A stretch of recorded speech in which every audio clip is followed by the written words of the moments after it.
O primeiro filme do Homem de Ferro estreou lá em 2008 e deu início ao universo cinematográfico da Marvel. Mas para isso a Marvel teve que fazer algumas pequenas adaptações dos quadrinhos. Nesse vídeo você vai saber as 5 principais diferenças entre o Homem de Ferro dos cinemas e dos quadrinhos. Fica até o final para saber qual foi a principal diferença. Primeiramente, nós vamos falar da origem do Homem de Ferro nos cinemas. Bom, como a gente vê no filme, né, o Tony Stark, ele é dono da Stark Industries, né, que produz armas e equipamentos para o exército. E nisso ele vai lá para o Afeganistão para fazer uma apresentação de um novo armamento. Só que nisso ele é atacado por alguns terroristas e é atingido por sua própria arma, uma arma das indústrias Stark, que acabam explodindo perto dele e os estilhaços dessa bomba, dessa arma, acabam parando perto do coração dele. Após isso, ele é sequestrado, né, pela organização dos 10 Anéis que fez esse ataque. E nisso ele é preso junto com o cientista Yinsen, que aí eles começam a trabalhar em um dispositivo que a gente descobre depois que é o reator Ark, para que os estilhaços, né, dessa bomba não atinjam o coração dele. Mas também os terroristas, aproveitando, né, que o Tony Stark está lá e também um cientista, né, eles aproveitam e pedem para o Tony Stark construir uma arma para eles. Só que, claro, o Tony Stark os engana, constrói a primeira armadura do Homem de Ferro, que é aquela toda prateada, que lança chamas. E ele acaba conseguindo escapar com essa armadura, né, e os derrota. Agora vamos falar sobre a origem do Homem de Ferro nos quadrinhos, que teve algumas diferenças aí. Primeiramente, o Homem de Ferro ele foi criado num contexto da Guerra do Vietnã. Muitos personagens, você vê até o Capitão América, vários personagens foram criados dentro de um contexto histórico ali, né?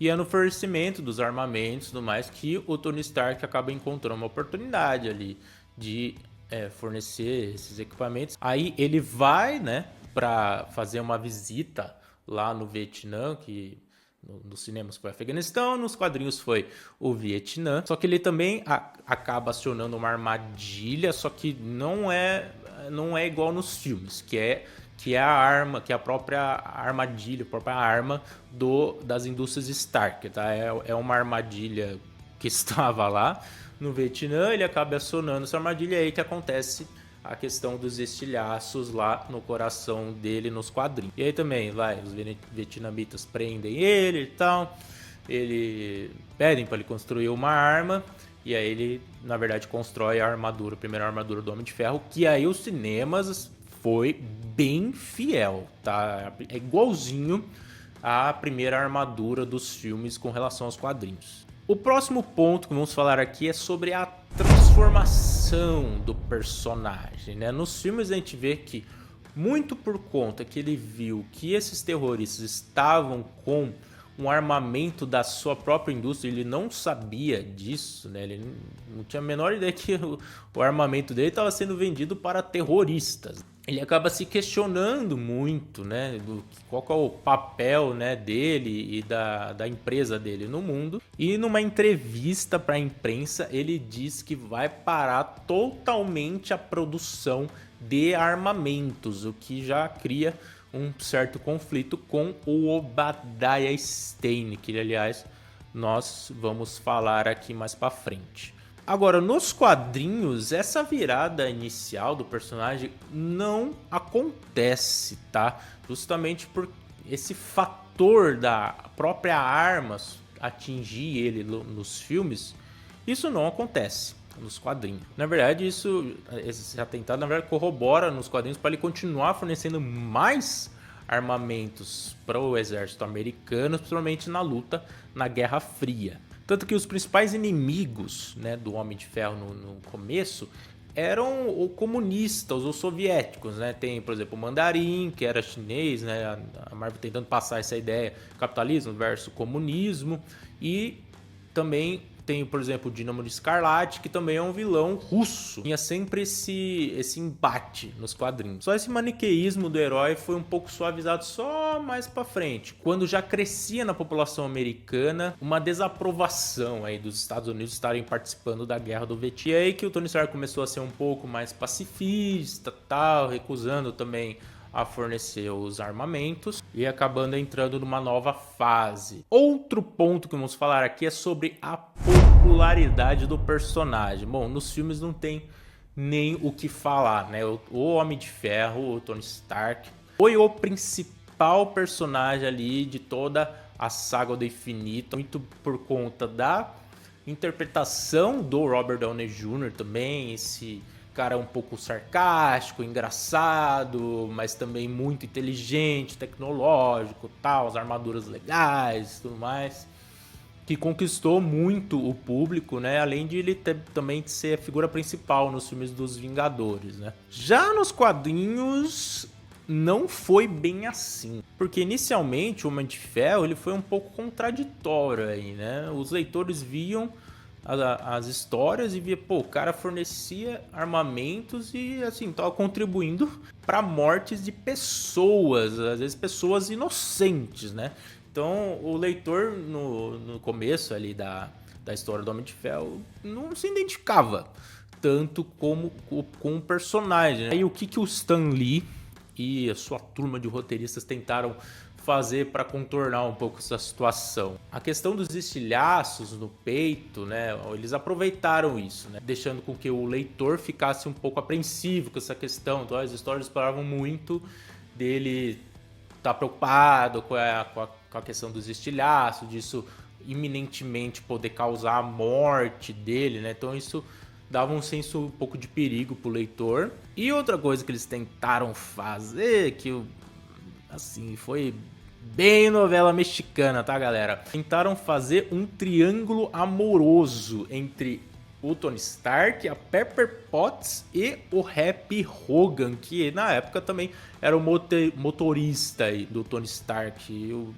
nos filmes também é bem parecido aí essa figura do Happy Hogan.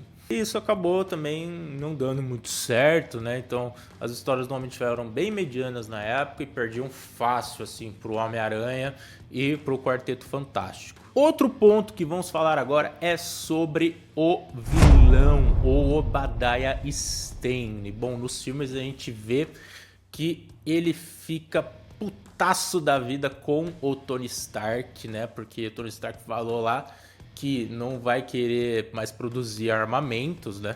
E é claro, né? Ele como um dos sócios, ele é um dos sócios ali das indústrias Stark, ele só vê a cor do dinheiro, certo? Ele tenta descobrir como que o Tony Stark criou o reator Ark, que fez possível com que ele desenvolvesse toda a armadura. Então ele também queria desenvolver a sua própria armadura. E para isso ele decide ir até o Afeganistão para pegar os restos ali do que ficou da primeira armadura do Homem de Ferro. E nisso a gente descobre que o Obadiah estava totalmente envolvido no ataque que os terroristas fizeram com o Tony Stark. Então ele estava sempre ali fornecendo armas para aqueles terroristas e também queria acabar com o Tony Stark e com que ele assumisse todo o controle ali das indústrias Stark. Aí nisso, junto com a ajuda dos seus cientistas, ele consegue desenvolver a armadura do Monge de Ferro para tentar matar o Tony Stark, mas claro, como o herói vence,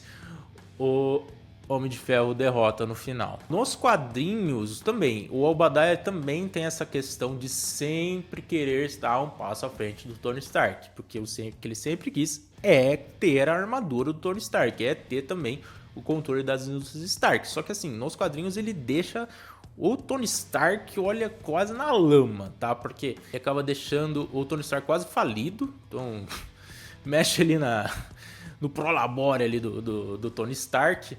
E isso foi um impacto muito grande nos quadrinhos pro Tony Stark, né? Que criou até uma época um pouco polêmica ali do personagem, porque ele começou a ser muito agressivo com a Pepper Potts, ele começou a ter problemas de álcool, tanto que tem aquela famosa HQ Demon in a Bottle, E com isso, com toda essa situação, ele se vê obrigado a deixar a identidade do Homem de Ferro e entregar para o James Rhodes, né, que a gente conhece também dos cinemas aí, um amigo de confiança do Tony Stark. E aí também, claro, né, ele passou por James Rhodes, que como eu disse aqui, o Obadiah sempre quis a armadura do Tony Stark. Então ele fica exigindo pro Rhodes também entregar a armadura dele e tal, mas o Rhodes também não aceita, tá? O Rhodes sempre também foi firme ali com o Obadiah nos quadrinhos. Aí no meio ali o Stanley tá lá vasculhando alguns dados ali das indústrias Stark,